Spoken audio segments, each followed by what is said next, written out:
और जींद के एसपी कुलदीप सिंह इस वक्त हमारे साथ लाइव जुड़ गए हैं। सबसे पहले कुलदीप सिंह जी, आपका स्वागत है इंडिया न्यूज हरियाणा पर। सर,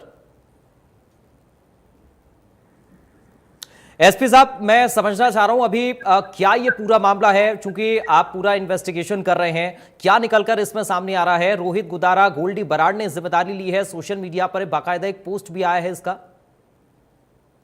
जी बिल्कुल, कल ये चीज़ सामने आई कि इन दो व्यक्तियों ने ऐसा सोशल मीडिया पे पोस्ट किया है, लेकिन हमारी जो अभी तक की इन्वेस्टिगेशन है उसमें मेनली ये दो क्रिमिनल्स हैं जो बाहर में जो डिसीज्ड हैं, वीरेंद्र उर्फ बिंदर, उनके ऊपर भी करीबन 10 मुकदमे अलग अलग धाराओं के जो है थे, और जो अंदर अभी जेल में मौजूदा हालात में एक मुलजिम है, तो उनके साथ इनकी अनबन थी। आप कह सकते हैं एक आपसी रंजिश थी इन दो गैंग्स में।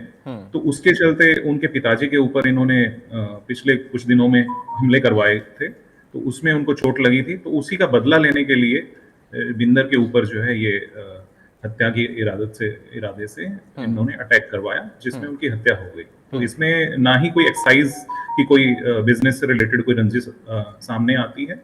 इनके आपसी जो गैंग्स के मतभेद थे, परिवार के ऊपर जो अटैक कराए गए थे, खाली एकमात्र मोटिव वही निकल के सामने आ रहा है। कुलदीप सिंह जी, पुलिस ने अब तक क्या एक्शन लिया इस पूरे मामले पर? जी, पुलिस ने काफी अपनी टेक्निकल इंटेलिजेंस को इसमें एक्टिवेट किया हुआ है, कई सारी टीम्स बना रखी हैं, और आई एम सॉरी कि बहुत सारी डिटेल हम नहीं ओपनली डिस्कस कर पाएंगे, लेकिन अभी हमारे पास काफी सारे सस्पेक्ट्स जो है हमने राउंड अप कर रखे हैं, एंड वी आर उनसे काफी अच्छे लेवल की इंटेरोगेशन उनसे कर रहे हैं, माइन्यूट डिटेल्स ले रहे हैं। तो एसपी साहब, हम अभी ये मानकर चलें कि सोशल मीडिया पर जो पोस्ट वायरल हो रहे हैं, कुलदीप माफ कीजिएगा, गोल्डी बराड़ और रोहित गुदारा जो जिम्मेदारी ले रहे हैं, ये आपसी रंजिश का ही मामला निकला है पूरा, दो पक्षों में? जी बिल्कुल। ठीक है, डीजीपी साहब ने भी दौरा किया है, क्या जानकारी और मिल रही है, किस तरह से एक्शन और आगे होगा? चूंकि ये दो गैंगस्टर्स के बीच का मामला है और कानून व्यवस्था को लेकर भी आप लोगों को जिम्मेदारी संभालनी है। जी, आदरणीय डीजीपी साहब अभी रिसेंटली कुछ घंटे पहले ही यहाँ जींद में आए थे, तो उन्होंने भी इस मुद्दे पे विस्तृत चर्चा की, कुछ अपने डायरेक्शंस दी हैं।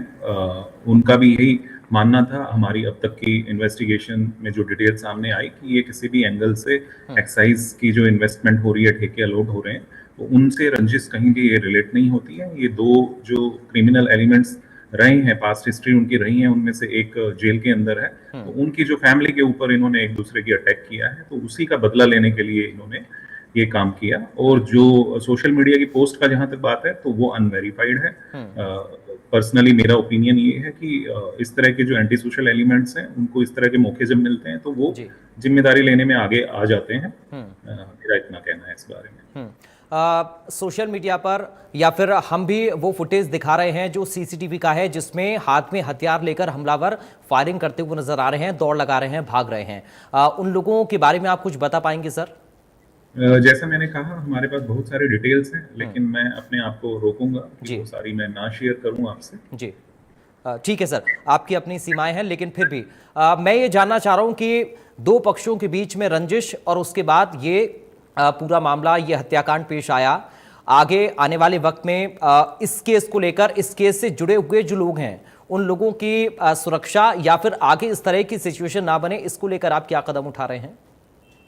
इसको लेके हम एक एग्जाम्पलरी इसमें एक्शन लेंगे और किसी भी लीगल लिमिट्स के अंदर रहते हुए सख्ती से इनके साथ पेश आएंगे, और जल्द से जल्द इनको हम लीगल लिमिट्स में लेके जो भी कानून के तहत कार्रवाई होगी वो करेंगे। प्लस लोगों से भी हम अपील कर रहे हैं कि कोई भी फियर में रहने का उनको जरूरत नहीं है। ओनली थिंग कि अगर कुछ भी उनके नोटिस में आता है, तो वो तुरंत, चाहे वो 112 के थ्रू या जो भी कोई उनके पास नंबर है, हमारे गूगल पे, हमारी वेबसाइट पे सारे नंबर अवेलेबल रहते हैं, तो वो तुरंत वहां संपर्क करें। हमारी 112 की सेवा तो 5 to 7 मिनट्स के अंदर अंदर वहां पे पहुंच सकती है, तो वो उसका भी सहारा ले सकते हैं, डायरेक्ट मुझे भी बता सकते हैं, तो वो कृपया सामने आए और हमें जानकारी भी उपलब्ध कराएं।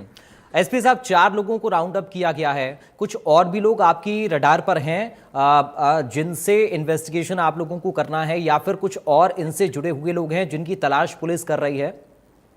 नहीं जी बिल्कुल, लेकिन जैसे आपने भी माना, हमारी इन्वेस्टिगेशन की लिमिटेशंस हैं कि वो सारी चीजें डिटेल जो है शेयर करना उचित नहीं होगा। ठीक है। इससे जो है हमारे इन्वेस्टिगेशन पे काफी ठीक है सर। नेगेटिव असर पड़ सकता है। ठीक तो है। मेरी रिक्वेस्ट है आप जी। इन चीजों को ना पूछें अभी इस लेवल जी स्तर पे। ठीक है। एसपी साहब, मैं चाहूंगा बदमाशों को आप इंडिया न्यूज हरियाणा पर इस वक्त, क्योंकि पूरा प्रदेश आपको देख रहा है, क्या आप नसीहत देंगे? क्योंकि इस तरह की घटनाओं को जो लोग अंजाम दे रहे हैं या फिर दहशत फैलाने की कोशिश कर रहे हैं, आम लोगों में डर बनाने की कोशिश कर रहे हैं, आपकी तरफ से क्या उनको संदेश होगा? मेरी तरफ से यही कहना है कि जैसे माननीय मुख्यमंत्री महोदय, डीजीपी साहब सभी जो है ये कह रहे हैं या तो वो हरियाणा छोड़ दें जी। या अपराध छोड़ दें, तो उसी लाइन पर या तो वो ठीक रास्ते आ जाएं, ना तो उनके साथ में जो कानूनी रूप से जो सख्त से सख्त कार्रवाई बनेगी, हम उसमें पीछे नहीं हटेंगे। हम्म। बहुत शुक्रिया कुलदीप सिंह जी, आप जुड़े और आपने अपना समय दिया, इस पूरे केस को लेकर जानकारी इंडिया न्यूज हरियाणा के साथ साझा की। तो जींद एसपी कुलदीप सिंह को आप सुन रहे थे। जींद फाइनिंग मामले पर जींद एसपी का बयान इंडिया न्यूज हरियाणा पर वो जुड़े। उन्होंने कहा कि अभी तक जांच में 2 गुटों से जुड़ा हुआ ये पूरा मामला है, शराब कारोबार से जुड़ा हुआ कोई भी मामला नहीं है। अभी तक जो जांच आई है उसमें 2 गुटों की रंजिश का ये पूरा मामला है, शराब कारोबार से जुड़ा ये कोई मामला नहीं है। और जैसा कि एसपी साहब ने खुद इस बात को बताया कि डीजीपी साहब ने भी दौरा किया और उन्होंने भी केस की डिटेल ली है और ये भी बताया है कि रंजिशन ये पूरा मामला है, मृतक का भाई जेल में है और फाइनेंशियल सपोर्ट की बात, यानी कि आर्थिक मदद की बात सामने आ रही है। रोहित गोदारा और गोल्डी बराड़ की तरफ से हमले की जिम्मेदारी ली गई और ये बताया गया कि आखिर क्यों मारा, क्योंकि दुश्मनी थी, रंजिश थी, इस वजह से इस पूरी वारदात को अंजाम दिया गया। हालांकि इन्वेस्टिगेशन अभी चल रहा है और बहुत सारी चीजें हैं, बहुत सारे पहलू हैं जिनका सामने आना बाकी है। ये पुलिस अपने स्तर पर जांच पड़ताल कर रही है। तो जींद से फायरिंग मामले को लेकर 4 लोगों को राउंड अप किया गया है। ये बड़ा अपडेट आपको इस